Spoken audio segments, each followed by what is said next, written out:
Bonjour, d'abord merci beaucoup de cette invitation. Alors on a choisi en fait de partir des éléments un peu plus micro au niveau des entreprises pour ensuite monter en généralité, et Antoine donnera un panorama plus vaste et plus complet de la question des exonérations. Alors je voudrais juste rappeler donc de quoi il s'agit. C'est d'un rapport qui a été commandité, comme il a été dit, par la CFDT et qui portait plutôt sur les aspects qualitatifs et structurels des exonérations et pas du tout sur les effets emploi, et notamment sur le volume emploi en fait, avec l'idée de dire quels sont les modes d'usage de ces exonérations au niveau des entreprises, comment ces usages peuvent impacter finalement tout ce qui concerne les ressources humaines dans les entreprises, les carrières salariales, les niveaux de salaire, les carrières salariales, éventuellement d'autres aspects, la qualité de l'emploi, de façon plus large. Et le choix qui a été fait ici, c'est d'avoir une approche un peu complémentaire avec la plupart des évaluations qui sont faites sur les questions des exonérations, une approche plus qualitative, c'est-à-dire d'aller voir des entreprises, enfin des secteurs et d'essayer de s'approcher au plus proche du terrain pour essayer d'ouvrir un peu les boîtes noires qui sont laissées souvent par les enquêtes, enfin les études quantitatives qui sont très utiles et indispensables, qui établissent parfois assez nettement certaines causalités, mais sans mettre à jour forcément les mécanismes les plus fins au niveau microéconomique. Et donc on est allé interroger un certain nombre de personnes. Malheureusement, on a interrogé beaucoup moins de personnes que l'on aurait voulu pour des raisons diverses. Donc les résultats, c'est vraiment au titre exploratoire en fait, simplement pour attirer le regard sur un certain nombre de mécanismes qui sont encore à éclaircir. Alors, parmi ces mécanismes, évidemment, je vais revenir sur la question centrale de la trappe à bas salaire. Alors, cette question, elle est très présente dès le début de la politique, puisqu'on cite dans notre rapport les débats parlementaires de l'époque. Il y a une conscience très nette. Elle peut renvoyer à trois phénomènes. Je rappelle juste rapidement le fait que les exonérations sont dégressives, ça veut dire qu'elles sont au maximum au niveau du SMIC. Ça peut inciter à trois choses, et les trois, évidemment, peuvent se cumuler. Un, quand on recrute, à recruter le plus proche possible du SMIC. Deux, une fois que la personne est recrutée, c'est à augmenter moins rapidement son salaire qu'il n'aurait été augmenté s'il n'y avait pas eu cette cotisation. Et trois, à rester dans la fenêtre d'exonération, donc avec un effet de seuil au moment où les exonérations baissent. Les études quantitatives ne permettent pas de mettre en lumière un effet net de trappe à bas salaire en fait. Et ça en grand contraste avec à la fois la préoccupation politique qui a toujours été là, et des syndicats, dès le départ, dès la loi de 93, et le ressenti des acteurs, tous les acteurs que l'on a interrogés. Et y compris des acteurs, on a interrogé des experts en comptabilité, en fait, qui font du conseil au CSE, et qui eux-mêmes disaient mais oui, les entreprises font de la gestion par les seuils, etc. Bon, mais ça on le voit pas très bien au niveau quantitatif. Alors ce qui est ressorti aussi dans nos entretiens, c'est peut-être que cet effet joue aussi au niveau des branches en fait, et dans l'incitation, une incitation supplémentaire à ne pas augmenter trop les minima de branches en fait, et les laisser les plus proches possibles du SMIC. Et là aussi c'est un des facteurs parmi d'autres qui peuvent inciter à faire ça, mais qui est explicité dans certaines branches, et notamment on a évoqué déjà l'agriculture. L'agriculture est un cas particulier qui bénéficie d'une exonération, la TODE, qui est spécifique à l'agriculture. Et là, c'était explicité dans les négociations salariales. On nous a dit, oui, le patronat nous dit, on n'arrête pas de demander des exonérations supplémentaires. Donc, si par ailleurs on envoie le signal que c'est pour augmenter les salaires, c'est pas très cohérent puisque tout notre discours est sur la compétitivité du secteur. Donc, il y a des secteurs où c'est très explicite et c'est sans doute plus implicite, mais ça joue un rôle sans doute dans d'autres branches. Et d'ailleurs, le comité d'experts sur le salaire minimum évoque cette possibilité dans un de ses rapports récents, d'ailleurs. Il dit il faut porter plus le regard là-dessus. Cette trappe à bas salaire, en fait, il y a des mécanismes qui sont un peu connexes, mais qui sont un peu liés et qui renvoient à tous ces problèmes de moindre augmentation de salaire. D'abord, ce qui se passe sur la formation. Alors, dans le rapport Bozio-Wasmer, il y a un superbe partie, il est superbe de façon générale, mais il y a une super partie sur la formation qui fait le tour très complet, théorique et empirique de tout ce que l'on peut dire. Juste un petit mécanisme, c'est de dire, effectivement, nous, ce qui est ressorti dans nos entretiens, c'est beaucoup de plaintes de la non-reconnaissance des qualifications. Non, bon. Et là aussi, on peut dire, les exonérations sont peut-être une incitation supplémentaire à ne pas augmenter les salaires quand on forme, et avec des effets pervers, évidemment, de dire ça peut désinciter les travailleurs à se former. Même si c'est une incitation supplémentaire pour les employeurs, en revanche, de former, de financer de la formation. Ça, c'est un premier effet connexe. Deuxième effet connexe, alors là, dont on ne parle pas du tout en France, peut-être qu'il est très très minoritaire, mais c'est ce qu'on appelle le gris, c'est-à-dire le fait qu'il se peut que dans certains secteurs, une partie de la rémunération soit payée de façon détournée ou noire, et que on maintienne le salaire officiel le plus proche possible du salaire minimum, et qu'une partie de la rémunération vient sous d'autres formes non déclarées. Ça peut jouer peut-être dans certains secteurs. On n'a pas eu vraiment, on a eu des évocations, mais on n'a pas vraiment de preuves. Il faudrait regarder ça. Il faut juste savoir que ça joue de façon très importante dans certains pays, notamment je pense à la Hongrie, etc., où ce type de phénomène joue beaucoup. Lié aussi à ça, c'est toute l'optimisation fiscale. Alors là, on ne parle plus de fraude, mais d'optimisation. On s'est penché aussi sur et là aussi c'est évident, le système d'exonération incite encore plus à finalement maintenir les salaires de base les plus bas possibles, et de jouer sur les autres composantes de la rémunération, et ce d'autant plus qu'elles sont exonérées de cotisations, soit l'intéressement, la participation ou les nouvelles primes qui ont été introduites, etc. Et donc de réfléchir aussi, le rapport est une invitation à réfléchir de façon plus fine à l'impact des exonérations, non pas seulement sur le niveau des rémunérations, mais aussi sur la composition des rémunérations. Un autre aspect important, je crois, qui est assez peu évoqué, et que l'on peut assez difficilement mesurer d'un point de vue quantitatif, c'est les effets sur l'externalisation de l'emploi et de façon plus générale tout ce qui se passe le long de la chaîne de valeur. Effectivement, les exonérations sont une incitation, je dirais encore une fois, c'est pas le facteur déterminant, mais c'est une incitation supplémentaire à externaliser. Pourquoi ? Parce que le différentiel de salaire brut qui peut justifier que vous allez recourir à justement des prestataires pour la propreté, par exemple, externe, la différence de salaire brut, elle est accrue en termes de coût du travail par la dégressivité des exonérations. Donc vous avez d'autant plus intérêt. Bon. Et ça joue notamment, on n'en parle jamais, mais pour le secteur public qui, lui, ne bénéficie pas des exonérations, mais effectivement peut externaliser des activités dans des secteurs qui bénéficient des exonérations, donc profiter du moindre coût de ces intrants. Et ça renvoie à la question de la rétrocession finalement des exonérations des entreprises prestataires aux entreprises donneuses d'ordre. Et ça a été évoqué beaucoup dans les entretiens qu'on a eus, dans des secteurs assez différents. L'intérim, on nous a dit oui, quand notamment il y a eu le CICE, on nous a dit vous avez eu le CICE, il faut que ça se ressemble dans les tarifs de votre travail intérimaire. Dans le transport public, par exemple, des communes qui avaient externalisé le transport public et qui avaient exigé une rétrocession d'une partie du CICE dont bénéficiaient les entreprises. Bon, donc ça peut jouer dans le CICE, on peut penser que ça peut jouer aussi, et ne serait-ce que par le jeu de la concurrence et la pression des donneurs d'ordre, ça peut jouer aussi de façon structurelle sur les exonérations de cotisations, par le jeu de la concurrence. Dans le secteur de la propreté, d'ailleurs, la FEP, l'Association française des entreprises de la propreté, le disent, nous on estime que la majorité de bénéfices que l'on tire des exonérations remonte vers nos donneurs d'ordre.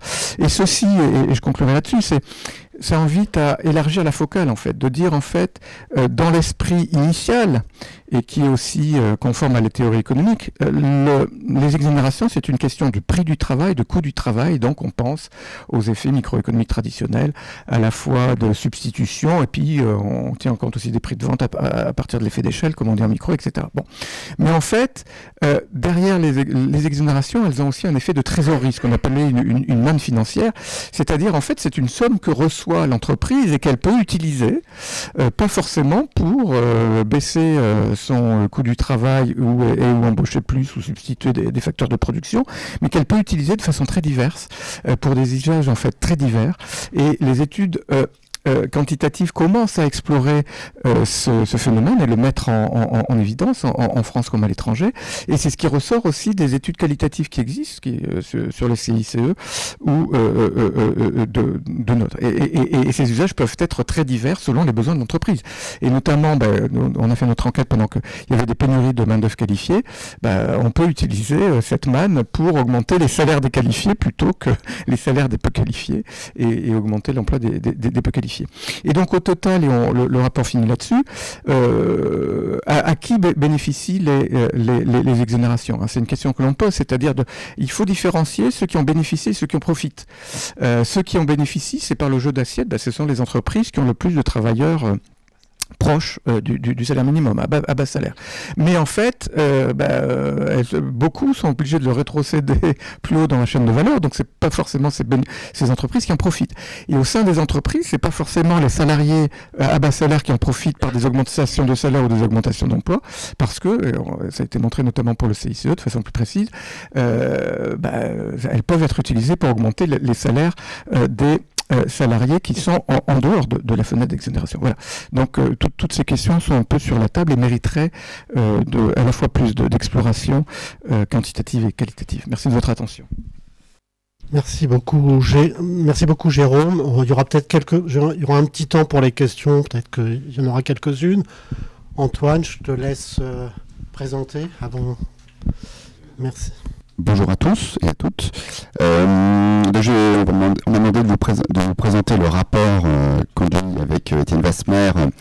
Donc, le rapport est très touffu, il y a beaucoup de choses. Donc là, la commande de Frédéric était plus précise sur le diagnostic, comment on a réfléchi par rapport à ces éléments de diagnostic qui ne sont pas parfaits, comme l'a déjà évoqué Jérôme, et puis qu'est-ce qu'on comment on avait abouti à faire un certain nombre de propositions d'inflexion de cette politique. Mais avant ça, j'ai envie de commencer par juste une touche plus personnelle pour vous raconter comment je suis arrivé à cette question des exonérations de cotisations sociales. Parce que quand j'ai accepté de présenter à la conférence sociale, moi je ne m'attendais pas du tout, je n'avais pas compris que c'était très important. J'ai fait les diapositives la veille au soir, le dimanche, en me demandant s'il fallait que je mette une chemise ou pas. Et je me suis rendu compte le matin de la conférence sociale au CESE qu'il y avait effectivement une grande partie du gouvernement, toutes les organisations syndicales et patronales, toutes les directions de l'administration de l'État, et que du coup, en fait, c'était très important. Si j'avais su, j'aurais commencé mes diapositives le samedi et pas le dimanche soir. Et du coup, une fois qu'on m'a demandé après ça, je n'ai pas pu dire non. C'est pas que j'avais d'autres choses à faire dans mon travail d'enseignant-chercheur, mais ça paraissait trop important pour ne pas se poser la question. Et pourquoi je trouvais ça aussi important? Parce que c'est historiquement, pour moi, dans mon début de carrière, ça a été la première fois que j'ai eu à faire, quand il y a eu les premières évaluations des dispositifs d'exonération de charges. J'étais vraiment un étudiant, et là, on se posait la question de savoir est-ce que cette politique a été efficace ou pas. Et pour moi, ça a été un moment de réflexion assez forte, parce qu'on se dit, évidemment, si c'est très efficace, ça permet d'avoir des emplois, ça va faire plus de recettes pour la sécurité sociale. Donc, on ne peut pas dire a priori, ne réfléchissons pas à cette question. Parce que si, en fait, on détruit, avec la façon dont on finance notre protection sociale, on détruit des emplois qui sont censés être la base, le socle pour pouvoir financer la protection sociale, évidemment, il ne faut pas le... Donc, mais toute la question est, quelle est l'ampleur de ces créations ou ces effets emploi, et quels sont les effets négatifs possibles de cette même politique. Du coup, c'est une question scientifique très importante, parce que selon la réponse qu'on peut donner, évidemment, les conclusions politiques, quels que soient les objectifs qu'on peut se pousser, vont être forcément différents. Donc du coup j'ai accepté de faire ce travail-là, qui était quand même un gros travail, en partie parce que c'est loin d'être facile, au sens où on n'a pas toutes les réponses précises et nettes. Si c'était ça, on pourrait dire scientifiquement, voici la position optimale. Or, on n'a pas les questions des trappes à bas salaire. Je vais vous dire comment on est arrivé à penser mais on n'a pas quelque chose qui est une évaluation parfaite. Alors, j'avais préparé un certain nombre de diapositives, mais vous allez voir, je vais aller très vite. C'est juste pour vous rappeler un petit peu comment ça marche. Donc, pour vous dire que ce qui s'est passé avant la politique d'exonération, ça a été une politique de déplafonnement des cotisations. Il faut imaginer que la mise en place de notre système de financement de la protection sociale, c'est d'abord de la cotisation sous plafond de sécurité sociale. Et au-dessus du plafond, on a des taux plus faibles. Et puis ce qu'on a fait, c'est qu'on a commencé par faire remonter les taux au-dessus du plafond plus vite que les taux en dessous du plafond, jusqu'à les faire converger. Et dans les années 90, on s'est dit, il faut aller plus loin pour faire moins peser les prélèvements des cotisations sociales sur les bas salaires, et on a mis en place les exonérations. Les premières exonérations, vous voyez, c'est au niveau du salaire minimum, et puis ensuite on a continué, on est allé encore plus loin. Et on est allé encore plus loin, non seulement au niveau du salaire minimum, mais en allant plus loin dans la distribution des salaires. Alors ça vous représente le taux de cotisation employeur net des exonérations en part de SMIC. On est à 1 SMIC, ici on est à 2 SMIC, là on est à 3 SMIC. Et donc du coup, qu'est-ce qui s'est passé alors que les couleurs plus foncées arrivent à plus récents, et les plus anciens, on avait en fait un barème donc proportionnel. Au début, on a mis des petites entailles, vous voyez, très concentrées au niveau du SMIC, et puis après on est allé plus loin. On est allé plus loin, et puis on a eu le grand bandeau ex-CICE, là, ici, et puis le petit bandeau famille qui monte jusqu'à 3,5 SMIC. En termes de coût pour les finances publiques, c'est-à-dire qu'est-ce que ce coût pour les finances publiques, c'est le calcul qui est fait par les administrations de dire si on a mis en place ces exonérations, il va falloir les compenser à la sécurité sociale. Donc on a toute la première période, vous voyez, qui est très importante, où en fait on discute de 0,5 points de PIB. Mais à cette époque-là, et c'est là où on a les effets les plus forts en termes d'emploi, parce que c'est ces premiers points-là qui sont... Après, on a la deuxième période où on augmente 1 point de PIB, c'est dans le cadre du passage aux 35 heures, les dispositifs supplémentaires d'exonération confirmés dans la réforme Fillon de 2003.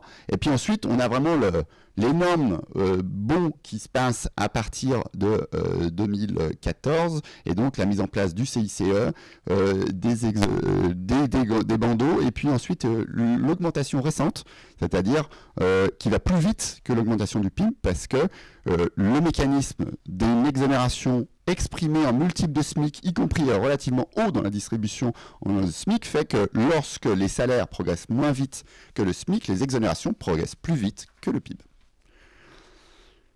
Alors, il y a un point que j'ai toujours eu attention d'un point de vue pédagogique à rappeler, que ça, c'est un peu faux de dire que c'est le coût. C'est le coût sous hypothèse que ça n'a aucun effet. Or, si ça n'avait aucun effet, c'est facile, on l'enlève et on récupère ce montant. Mais si on pense qu'il y a un peu d'effet, si on pense qu'il y a des effets emploi, vous ne récupérez pas ce montant, parce qu'on va détruire des emplois. C'est très important parce que c'est le mécanisme initial. À la limite, on aurait pu très bien penser à un système, se dire on fait des exonérations jusqu'au point où on maximise toujours les recettes pour la sécurité sociale. Imaginons, là je fais une aparté, je suis désolé, on fait une aparté complète, on fait une expérience de pensée. Expérience de pensée, les organisations syndicales sont en charge de décider complètement du barème. 100%. Il n'y a pas d'État, il n'y a pas de patron, vous décidez. Vous décidez pour faire en sorte d'avoir le plus de recettes possible pour la sécurité sociale. Vous voyez qu'il y a des effets emploi quand vous en mettez trop au niveau du SMIC. Vous faites quoi? Vous décidez de les baisser un peu, jusqu'au point que vous avez les maximums de recettes pour la sécurité sociale. Donc la question de se poser quel est le point du barème d'exonération de cotisation sociale, en fait, l'expérience de pensée, ça c'est plutôt dire on doit faire ça jusqu'au moment où, tant qu'on a des effets emploi et des recettes supplémentaires, d'accord. Si du coup on arrive au point où sinon ça coûte vraiment, dans ce cas-là, finalement, on se dit que peut-être on est allé trop loin. Mais ce que je voulais dire par là, c'est que là, on fait croire comme s'il n'y avait pas d'effet et comme si on pouvait récupérer 100% de cette recette. C'est pas le cas. C'est sûr que c'est pas le cas. Par contre, est-ce qu'on peut en récupérer un peu? Est-ce que dans quelle forme du barème on est allé de fait trop loin? Cette question mérite d'être posée. Mais je pense que c'est important d'en faire la pédagogie du mécanisme, parce que sinon on se trompe, y compris, vous savez quoi? Y compris les ministres, y compris l'administration ont tendance à lire et à se dire « Ah, ces chiffres-là, cet argent-là, il existe, ça dépend vraiment infiniment des effets emploi. » Donc ça, c'est le barème que normalement, enfin moi j'en rêve la nuit, je le connais par cœur, voilà, hein. C'est le toboggan, 40 points au SMIC, 1,6 ici. Ensuite, le bandeau maladie plat jusqu'à 2,5, une grosse chute d'eau 2,5. Et le bandeau famille, 1,8 points jusqu'à 3,5 SMIC. Alors, qu'est-ce qu'on peut en tirer comme bilan? Alors, un des éléments, les éléments que je voulais, parmi les éléments en termes de diagnostic, le premier, c'est essayer de revenir sur qu'est-ce qu'on sait sur des effets emploi. Donc, les effets emploi, on a à la fois les travaux sur la France, quand on a mis en place les travaux au moment des premières vagues, on a des effets emploi qui sont assez incontestables. On voit vraiment une création d'emplois supplémentaires qui est localisée dans les entreprises bénéficiant. Et là, on se dit, à ce moment-là, le premier demi-point de PIB qu'on fait d'exonération, c'est dur de se dire qu'il n'y a pas eu des effets emploi nets qui, en fait, si on prend en compte, ça n'a pas coûté si cher du tout. Ex post, si on prend ces effets.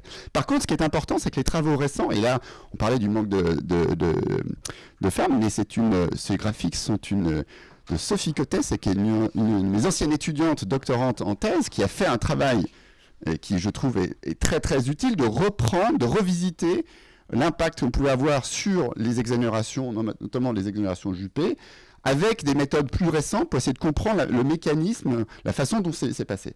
Donc en fait, un des points, je trouve très intéressant, c'est que ce qu'elle montre, les graphiques, je prendrais trop de temps à vous les expliquer complètement, mais le point important, c'est qu'on a des effets, on a deux types d'effets. On a des effets dans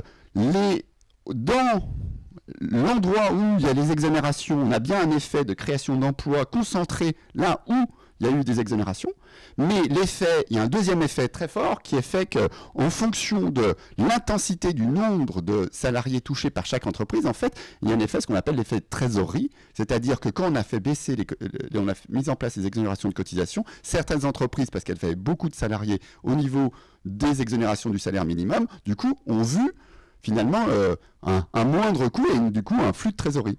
Et ces entreprises-là, en partie, ont réagi en croissant plus vite. Donc une partie des effets emploi des exonérations sont des effets au niveau entreprise, et c'est d'autant vrai que ces entreprises avaient des contraintes de liquidité, des difficultés finalement à se financer. Donc c'est un mécanisme qui est différent de l'effet à coût du travail, un petit peu substitution. Et ça c'est très important parce que ça veut dire que finalement, c'est pas qu'en ciblant exactement au niveau du salaire minimum qu'on va avoir le maximum de ces effets. On pourrait penser que, par exemple, d'autres politiques pourraient être d'abord substituts, c'est-à-dire essayer d'aider au financement des entreprises qui ont des contraintes de liquidité, aura des effets emploi, puisqu'elles pourront croître plus vite et leur volume d'emploi pourra croître plus vite. Et à l'inverse, on peut penser que si jamais on fait évoluer le barème des exonérations de cotisation en étant moins ciblé au SMIC, on aura quand même ces effets trésorerie. Et du coup, si l'effet substitution est moins fort, on a moins besoin de se concentrer au niveau du SMIC pour avoir ces effets emploi. Alors, quel est l'impact des incitatifs du barème des exonérations? Alors, là, je vous redis le fait qu'il y a ce qu'on appelle, ce que les économistes appellent des taux marginaux, c'est-à-dire qu'il faut avoir, lorsque l'employeur augmente de 1 euro, combien reste-t-il en disponible pour le salarié lorsqu'on passe du système de cotisation avec les exonérations, puis les différents niveaux d'impôts, de prélèvements, puis les prestations sociales qui sont retirées, eh ben, il y a quelque chose qui est très important. Alors on peut le dire de plusieurs façons. On peut le dire pour 100 euros disponibles, combien représente l'augmentation de coût. On peut le dire en taux, ça fait 80%. On peut le dire sur 1 euro, combien il reste en net, ça vous fait 20 centimes. C'est toute une façon juste de montrer qu'à un endroit, dans la distribution des salaires, c'est-à-dire entre un SMIC et un 6 SMIC, on a un niveau très très fort de niveau de prélèvement net ou de retrait de prestations, de retrait de primes d'activité, qui fait que la relation entre l'augmentation salariale, le disponible pour le salarié et ce qui est perçu par l'employeur comme augmentation du coût, elle est très forte. Alors, est-ce que ça fait des trappes? Alors ça, c'était les graphiques, je peux sauter ça, c'est les graphiques de l'INSEE. Est-ce que ça fait des trappes? Alors, il y a plusieurs façons. Ce qu'a dit Jérôme, très juste, Jérôme est parti, il est là. Il a dit qu'il y avait 3 modes de penser les trappes. En fait, nous, on a mis un rapport et je crois qu'il y en a une 4e. Donc, juste pour rappel, donc on peut penser les trappes, ça veut dire que la dynamique salariale est plus faible. Ça, c'est vraiment ce qui a été testé. Et c'était testé empiriquement et on ne trouve pas d'effet négatif. Mais on ne trouve pas d'effet négatif. Notre point de vue avec Étienne Westmer, c'est de dire on ne trouve pas d'effet, mais en fait, c'est trop dur. La cible est trop dure à trouver. Empiriquement, ça ne veut pas dire qu'il n'y en a pas, ça veut dire que pour tester un effet, le seul moment où on a vu la pente changer, c'est en 1995. Donc on a très peu de données pour aller avant-après, il faut voir un changement de dynamique salariale de façon très court terme sur un changement de pente à un moment. Empiriquement, scientifiquement, c'est très très dur. On a une cible qui est trop loin. Donc on ne trouve pas, on n'arrive pas à atteindre la cible, on n'est pas sûr qu'il n'y en ait pas. Ça c'est important. La preuve de pas d'effet ou l'absence de preuve, c'est pas la même chose. Donc ce premier point, en même temps, voilà, on n'a pas d'éléments. Mais après, il y a les autres types de trappes. Est-ce qu'il y a plus de création d'emplois au niveau du SMIC à bas salaire? Ben, en fait, oui, puisque c'est bien ce qu'on a vu, les effets emploi, en partie, ils ont été créés au niveau des bas salaires. Donc est-ce que c'est une trappe ou est-ce que c'est l'effet de la politique? Ben, peut-être les deux. La politique, de fait, conduit à faire plus d'emplois à bas salaire. Et le troisième ou quatrième point que je pensais, qui est encore plus important et encore plus difficile à établir, c'est que si vous avez des effets entreprises, peut-être que ce qu'on fait, c'est que ça a des effets sur les entreprises qui survivent, qui sont des entreprises plutôt à bas salaire, ou l'incitation à la création d'entreprises plutôt à bas salaire, plutôt que d'entreprises qui vont faire. Et donc, sectoriellement, en fait, on a la politique d'exonération crée, de fait, un biais en faveur d'une partie de l'économie plutôt à bas salaire, plutôt qu'à moyen salaire intermédiaire et des salaires plus élevés. Ça, mesurer des effets à très court terme d'une politique sur ces éléments du tissu productif, c'est très dur. Et donc là encore, nous n'avons pas d'éléments. Ce qu'on a comme élément, c'est que au fil des années, on a vu la concentration des emplois entre 1 et 1,6 SMIC. Ça, c'est un fait. Quelle est la part des trappes, la part plutôt des exonérations de cotisations dans ce temps? C'est pas quelque chose de très, très facile à établir. Alors, qu'est-ce qu'on a conclu, Étienne Westmer et moi? On a conclu que même... Donc, on n'a pas de preuve sur la France exactement de dire que c'est l'exonération. Par contre, on a plein de littérature qui montre que quand on est à ces niveaux-là d'incitation, on va dire des taux marginaux à 80%, on voit des effets négatifs sur la croissance salariale. Et puis, donc, c'est pas dans la France, c'est pas lié aux exonérations, mais on a quand même plein d'éléments pour dire que c'est pas zéro la sensibilité. Du coup, on a conclu que, en fait, si on prenait cet effet-là en compte, on se dit, bah, on n'a pas mesuré empiriquement comme étant valide, pourtant, il est susceptible d'exister. Dans ce cas-là, notre pente très forte ici, et si on prend en plus les effets entreprises, qui fait qu'en fait les effets ne sont pas juste liés à la concentration du niveau SMIC, elle est probablement trop forte. D'où la conclusion qui a été du coup la base de la réflexion, c'est de dire comment faire en sorte d'amoindrir cette pente-là. Faire en sorte que ça soit plus doux, pour faire en sorte qu'on crée plus d'emplois par ici que juste concentrer les emplois de création au niveau du salaire minimum. Alors, mon voisin me dit, il me reste 4 minutes. Je vais vous... Non, je vous épargne notre réflexion. On a... C'est comme si... Non, je vous épargne pas. Non, mais c'est important parce que quand on est arrivé à cette réflexion, on est allé voir... c'est des rapports intermédiaires, hein, on a présenté... en avril, nous on a dit voilà si notre réflexion, faudrait faire abaisser la pente. Et là on s'est rendu compte qu'avec les outils dont disposait l'administration pour faire les simulations des effets, ça donnait des effets emploi mais désastreux. Et là, Étienne et moi, on a dit non mais on n'y croit pas vraiment, puisque c'est des élasticité très fortes, ça fait l'hypothèse que tout ce qu'on a dit avant n'est pas pris en compte. Il n'y a ni l'effet d'entreprise, il n'y a ni l'effet de taux marginal, il n'y a aucun des éléments de diagnostic qu'on a posés dans la modélisation. Et là, on s'est dit, donc du coup, s'il faut prendre ça en compte comme il faut qu'on change l'outil de modélisation, et c'est ce qu'on a fait.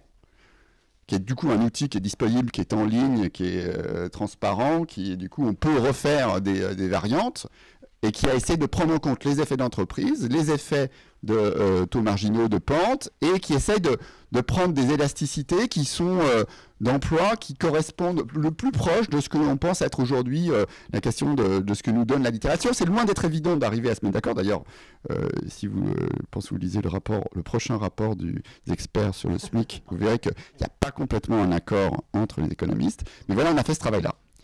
Allez, il me reste 2 minutes. Quels sont les scénarios auxquels on a essayé d'instruire? Le premier, ce qu'on appelle le scénario central, et je vais rester là-dessus, essayer de dire, bon, intellectuellement, comment on a essayé de faire? On se dit, à budget constant, est-ce qu'on peut trouver un barème qui va vous faire pas d'effet négatif sur l'emploi, vous faire un effet positif de monter en gamme, d'avoir un effet positif sur la dynamique des salaires, et qui soit à 0 coût pour les finances publiques? Alors pourquoi 0 coût pour les finances publiques? Parce que c'était la lettre de mission, mais aussi, d'un point de vue juste intellectuel, c'est plus intéressant de réfléchir comme ça. Parce que sinon, si vous ne réfléchissez pas hors budget, vous se dire à quoi sert cet argent. Parce qu'évidemment, si vous ne dites pas à quoi sert cet argent, le problème n'est pas clos. Donc, à budget constant, qu'est-ce qu'on s'est dit? En fait, la proposition, ça a été de dire, on va amoindrir cette pente pour faire en sorte qu'elle finisse à 2,5 SMIC et qu'elle parte à un point qui est plus bas que le point actuel, à 4,05 points de PIB. Alors pourquoi 4,05? C'était parce que c'était les exonérations pour l'UNEDIC et c'était pour faire quelque chose d'assez propre dans le fait de retirer la partie UNEDIC. Et pourquoi pas plus ou pas moins? C'est que quand même, si vous voulez aller dans cette direction, faire une inflexion, à court terme, vous avez des entreprises qui ont des contrats, par exemple, on parle de la propreté.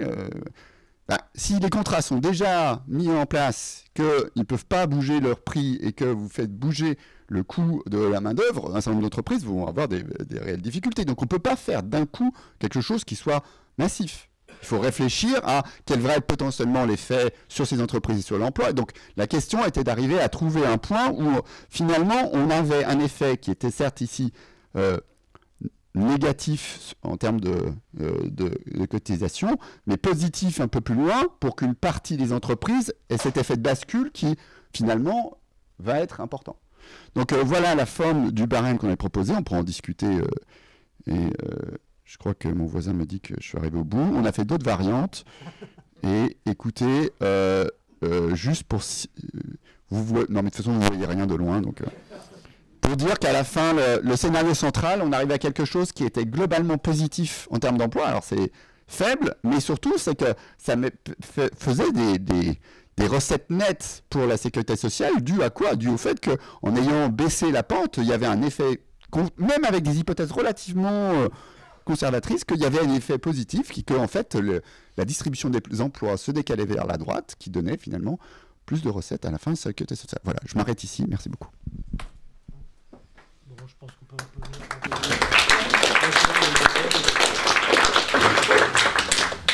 un grand merci Antoine, c'est quand même une gageure de présenter, je sais pas, il y a au moins 500 pages dans ce rapport avec les annexes et tout, sans parler du code. Voilà, mais ça j'ai pas encore regardé le code. On est un petit peu en retard, mais je vais prendre quand même quelques questions. 2, 3, je les prends ensemble, s'il vous plaît, puis vous présentez si vous voulez bien. Ah, du coup, il vous faut un micro peut-être.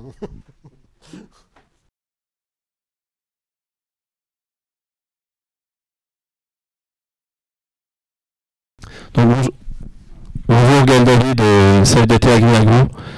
Je vais réagir surtout par rapport à ce que vous avez dit. Donc nous, CFDT Agri-Agro, on a fait une étude, rassurez-vous, je ne vais pas vous la présenter maintenant, mais on a fait une étude spécifique sur les politiques d'exonération de cotisation patronale en agriculture. Et on avait été reçu par l'IRES et Jean Gauthier. Ce que je veux dire là-dessus, bon, ce dispositif-là, c'était parce qu'en agriculture, il y a bien sûr l'allègement général, et on a un dispositif spécifique qui a été cité, TO2. Donc c'est une des nombreuses niches sociales, on a fait un focus sur une de ces niches sociales. Donc sans vous le présenter, je voulais quand même réagir, vous dites pas de trappe à bas salaire. On a eu la même confrontation, donc notre étude, on l'a fait par un bureau d'études Le Basique, on avait un comité scientifique avec. Et comme vous, notre comité scientifique a dit attention, on ne peut pas présenter qu'il y a des trappes à bas salaire. Par contre, ce qu'on peut remarquer, c'est qu'il y a une évolution de la structure de la main-d'œuvre. C'est qu'en agriculture, on voit depuis une paire d'années, bon, le nombre d'agriculteurs baisse, ça vous le savez, mais ce qui augmente énormément, c'est l'emploi précaire. C'est vraiment parce que le dispositif TO2, je ne l'ai pas présenté, c'est pour les contrats courts et avec un plafond à 1,2 SMIC. Et c'est exactement cette population-là qui augmente. Donc en fait, il y a une évolution de la structure de l'emploi. Et en fait, ces gens-là, alors ce qu'on appelle des saisonniers, mais en fait, c'est des faux saisonniers. Parce que ce qu'on se rend compte, c'est des gens qui accumulent des contrats courts, qui font une succession de contrats courts sur l'année. Donc c'était voilà, un peu un témoignage plutôt de dire qu'est-ce que ça pourrait être trappe à bas salaire. Un deuxième point... Bon, bah allez, je dis que cet élément-là et puis ça suffit. Petit point d'actualité. Ce dispositif-là, donc, on parlait budget, ça coûte 500 millions d'euros sur le budget du ministère de l'Agriculture. Ça va être pérennisé, c'est dans le PLFSS. Ce dispositif n'a jamais été évalué. Notre étude, vous pourrez venir me voir après, il y a plein d'effets pervers, ça n'a jamais été évalué, ça va être pérennisé parce que c'est voilà, il y a une crise agricole. Les organisations patronales ont vu qu'elles avaient la bonne écoute du gouvernement, ils ont profité pour mettre ça dans leur liste de courses. C'est un peu inquiétant et c'est complètement à l'encontre de ce que vous avez dit, monsieur Bozio-Wasmer. Enfin, dans le rapport Bozio-Wasmer. S'il y a d'autres questions ?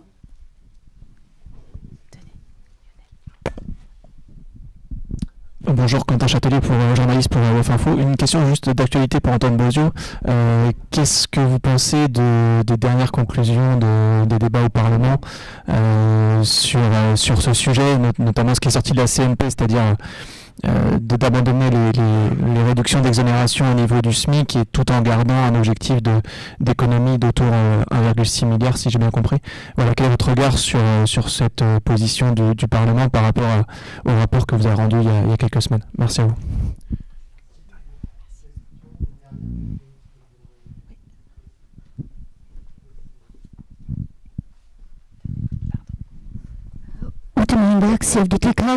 En fait, vous avez parlé de l'effet de création d'emplois au niveau des bas salaires. Et ce qui veut dire que ce ne sont pas forcément des emplois très qualifiés. Et donc, où en est la compétitivité du coup du pays? Parce que si on crée que des emplois, énormément d'emplois dans ces zones-là, ce n'est pas forcément bon pour les exportations, etc. Sauf urgence, je redonne la parole à Jérôme et puis à Antoine. Juste, oui, on parle de la TODE, effectivement, hein, dans le rapport, on fait tout un passage là-dessus, on explique bien le mécanisme, et on va tout à fait dans le sens... Mais alors, comme vous l'avez rappelé, elle est assez particulière, hein, puisqu'elle est soumise à une condition de durée de contrat, et du coup, qui incite directement, effectivement, à la précarisation, en fait. Bon, voilà. Alors, je ne m'attendais pas du tout à la question... alors, peut-être pour reprendre quand même le déroulé. Donc, on a fait notre rapport, et ensuite, il y avait le gouvernement a proposé dans la version PLFSS initiale quand même quelque chose qui n'est pas... Il a beaucoup cité le rapport, mais c'est quand même pas exactement ce qui était proposé dans le rapport. Pas exactement, même à plusieurs égards. D'abord, pour 2025... Donc effectivement, dans la version initiale du PLFSS, la proposition du gouvernement était d'augmenter de 2 points les cotisations au niveau du SMIC, mais pas de faire la baisse de la courbe. Et il n'y avait pas, rien n'était touché sur les bandeaux, les bandeaux étaient raccourcis, mais du coup on gardait la même forme, et donc du coup, qu'est-ce qu'on pouvait attendre des effets potentiels en termes de dynamique salariale, des SMICardisation? De fait, pas grand-chose. C'est pas donc ça, c'était le premier point. Ce qu'a retenu, moi j'avais compris, c'est que le gouvernement a retenu très bien, on va pouvoir réduire la voilure sur les exonérations à des fins budgétaires. L'objectif d'arriver à faire l'objectif d'esmicardisation pour bien faire comprendre les choses n'était pas complètement retenu pour 2025. Et pour 2026, je faisais quelque chose qui était quand même, que j'avais trouvé un peu surprenant, c'est de dire « Ah, formidable !» Je ne vais pas vous remettre le graphique ici quand même. Formidable, on va faire Beaulieu-Basse-Mort, donc on va faire ça, sauf que nous, on veut sortir à 3 SMIC, ici, pour favoriser l'industrie, et on veut quand même 5 milliards d'économies. Alors, comment on fait? Parce qu'il y a un truc, ça c'est à budget constant, donc on se dit déjà, comment on fait pour sortir plus loin? Vous voyez bien que si on sort plus loin, la courbe, ça coûte plus cher. Ça ne peut pas coûter moins cher. Donc, qu'est-ce qu'avait mis la proposition du PLFSS? C'est-à-dire, il y a un petit truc, c'est assez techos, ça, mais on va mettre un exposant de 1,33 pour dire, en fait, on va convexifier la courbe, c'est-à-dire que la courbe là, au lieu de la faire, là, elle est linéaire en taux. Vous vous souvenez les maths, linéaire en taux. Si vous voulez une courbe convexe, ça fait comment? Ça fait comme ça. Convexité, hein, vous vous souvenez les cours de maths. Et hop, on s'arrête ici. Donc, c'est une façon de dire, c'est, je communique sur dire, je fais 3 SMIC sortis, tout le monde est content, l'industrie est contente. Je fais les économies budgétaires content. Et puis, on dit qu'on fait du Beaulieu-Basse-Mort, mais en faisant ça, vous voyez bien que l'effet des SMICalisations, il est réduit d'autant. Puisque justement, on va pas déplacer ce qui était l'esprit de dire on va mettre des exonérations plus vers les salaires intermédiaires et moins sur les autres parties des salaires. Et ça, c'était pas complètement... du coup, j'étais un peu... on était un peu... surpris en disant, puis surtout pas tout à fait convaincu que c'était finalement, même par rapport à notre scénario, parce que même pour l'industrie, en fait, quand vous avez une courbe convexe, c'est-à-dire qu'on va mettre un truc qui a un zigouigoui à 0, est-ce qu'on pense que vraiment ça a un effet? Enfin, tout était basé sur la com à 3 SMIC. Et qu'est-ce qui a fait ensuite débat au Parlement? C'est de dire, là, il y a quelque chose d'assez... là, je ne comprends pas complètement tous les tenants aboutissants dans la discussion. C'est que, donc, visiblement, l'ex-majorité, le groupe EPR, du coup, eux, ils étaient contre la proposition du gouvernement parce que ça faisait des économies. Donc, en disant, il ne faut pas faire d'économies là-dessus, il ne faut pas augmenter les charges globalement. Mais en même temps... À la fin, c'était pas complètement clair quelle était leur position. Il y a eu toute une offensive, y compris d'un certain nombre d'économistes, pour dire toucher aux exonérations au niveau du SMIC et désastreux, confère rapport des experts du SMIC qui, pas grand lu. Donc, la façon conclusion, moi, j'ai fait ce travail pour essayer d'aider la collectivité à réfléchir à cette question. Je n'ai pas d'intérêt personnel sur quel est le barème à la fin qui est choisi. Donc, je suis pas... On me dit, est-ce que tu es déçu? Non, je ne suis pas déçu.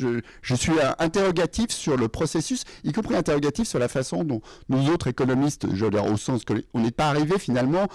Ce qu'on essayait comme avec Étienne Vasmer, on a consulté, on a fait 60 auditions, on a essayé de consulter tout le monde, d'essayer d'avoir l'avis pour essayer de comprendre sur quelle base les uns et les autres pouvaient avoir des avis divergents, et ce qu'on voulait, c'est essayer de donner quelque chose qui était de l'ordre de voici notre compréhension du problème pour aider les décideurs. Et je crois que ça revient avec ce que vous aviez dit au début de cette conférence, c'est-à-dire qu'on n'était pas là pour se substituer à la décision. On a essayé de faire en sorte de favoriser la prise en compte de ces arbitrages complexes qui sont dans des éléments incertains pour essayer de choisir une politique qui va répondre aux préoccupations des acteurs sociaux. Voilà, c'est comme ça que je...